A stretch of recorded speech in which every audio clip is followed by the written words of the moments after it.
Welcome to our YouTube channel, and today we would like to talk about dependent sources and independent sources. Independent sources.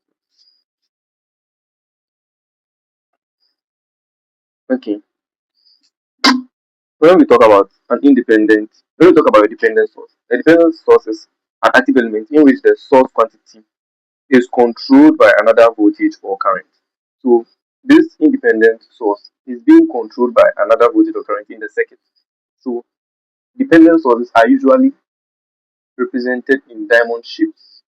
So you see, maybe this is a dependent current source, and you have a dependent voltage source. All right. So without you having, let me say, I have a voltage source here. This is an independent source. Then it's through there's a certain I flowing through this resistor. Okay, but this is connected to another source. This current source, where this current source is say 2I and is going to another resistor. So let's say this is resistor 1, this is resistor 2. So for me to get the source, the main current flowing through this resistor, I'll have to find this I here. That is telling me that this can depend on the current source I in the other circuit.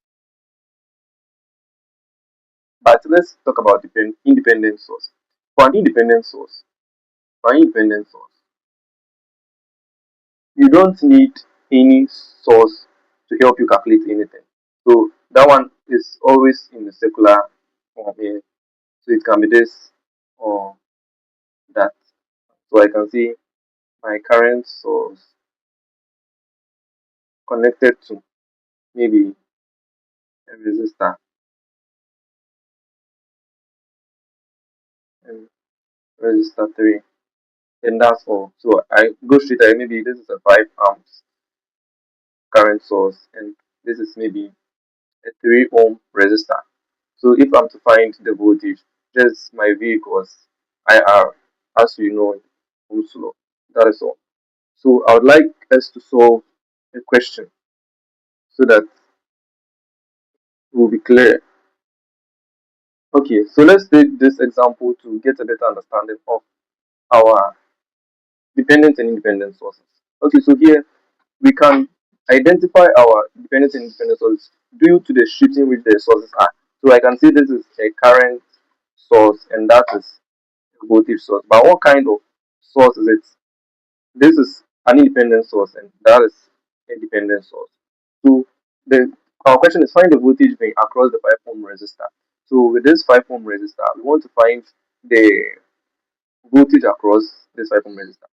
We could have done V is equal to IR, but we know our R as 5, but we don't know our I. Our I is a certain 3I times our 5 ohm. So now how do we get this I? We have to depend on this source to give us our I. So now that's what we are going to do.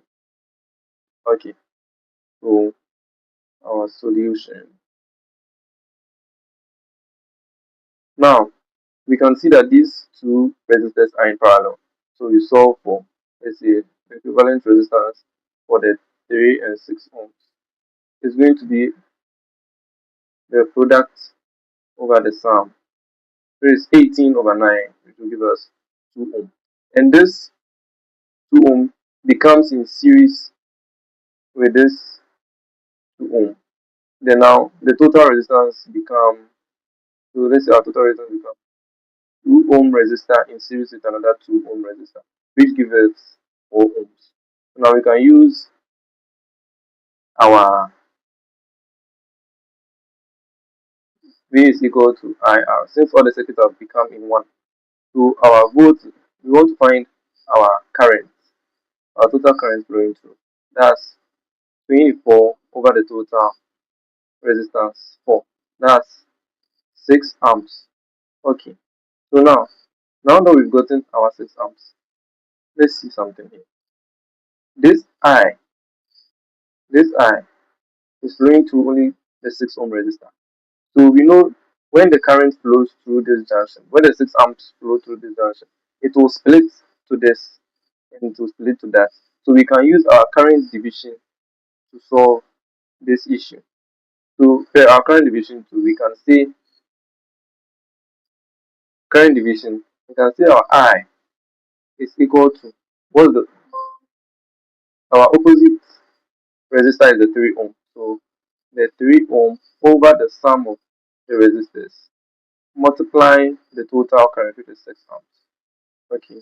So 3 over 9, that the total is going to give us 2 amps. So now that we've gotten our I equals 2 amps, we can come back here. Now we know our I. So we can come back here and see our V is equal to 3 into bracket 2 times our 5 ohms. And what do we get? We get every 6 times 5 is 30 volts. Hence our voltage V is equal to 30 volts.